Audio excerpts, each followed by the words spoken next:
VVIP helicopter की खरीद को लेकर एक नया घोटाला सामने आया है। बीजेपी ने काफी आक्रामक रुख अख्तियार करते हुए यूपीए सरकार को कटघरे में खड़ा करने की कोशिश की है। हमारे साथ अधिक बातचीत करने के लिए बीजेपी के प्रवक्ता प्रकाश जावड़ेकर है। प्रकाश जी, आपका स्वागत है। प्रकाश जी, आपने सबसे पहले कोयला घोटाले को उजागर किया हंसराज अहीर के साथ मिलकर। हेलीकॉप्टर घोटाले में भी हमें पता लगा कि दिसंबर 2012 में आपने राज्यसभा में सवाल पूछा था। तो ये क्या, इसकी तफसील से आप बताइए कि क्या आपको हिंट मिली थी कि ऐसा कुछ हो सकता है? हेलीकॉप्टर में ये हुआ कि 13 हेलीकॉप्टर खरीदे गए, ज़्यादा कीमत की चर्चा हो रही थी। फिर मीडिया में रिपोर्ट्स आए थे तो मैंने एक सवाल पूछा। सवाल का ऐसा अटपटा जवाब आया कि इटली में तो जांच चल रही है, लेकिन भारत को चूंकि आधिकारिक जानकारी नहीं है तो इसलिए हमने जांच नहीं शुरू की है। तो इसलिए मैंने दूसरे ही दिन एंटनी जी को लिखा कि आप ये क्या बोल रहे हो, आपके पास सारी जानकारी है, इंटरनेट पे जानकारी है। जो दो मिडलमैन है उनका जो टेप कॉन्वर्सेशन है उसका ट्रांसक्रिप्ट हर एक के हाथ में है और आपको कैसे पता नहीं?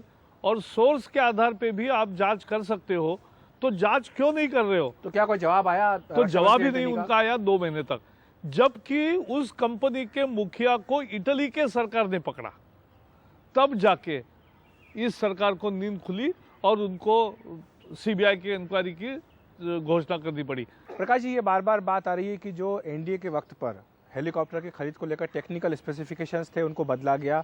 तब के जो एनएसए थे ब्रजेश मिश्रा, उनके कहने पर सारी चीजें बदली गई और इसीलिए एनडीए के जमाने में दरअसल इस पूरी प्रक्रिया की शुरुआत हुई थी। हद हो गई। कह सकते हैं घोटाले की जो नींव है, बुनियाद है, वो उस वक्त रखी गई थी। बिल्कुल गलत।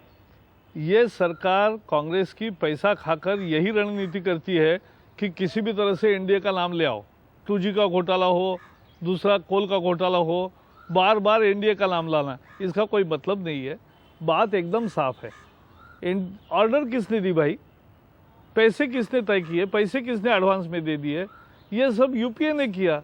अब ऑर्डर जो देता है उसकी जिम्मेवारी बनती है कि क्या कंडीशंस डाले। हमारे समय चर्चा हुई थी, केवल चर्चा हुई थी, कोई ऑर्डर नहीं दी थी। तो चर्चा ये हुई थी कि वीवीआईपी सिक्योरिटी को किस तरह का हेलीकॉप्टर चाहिए।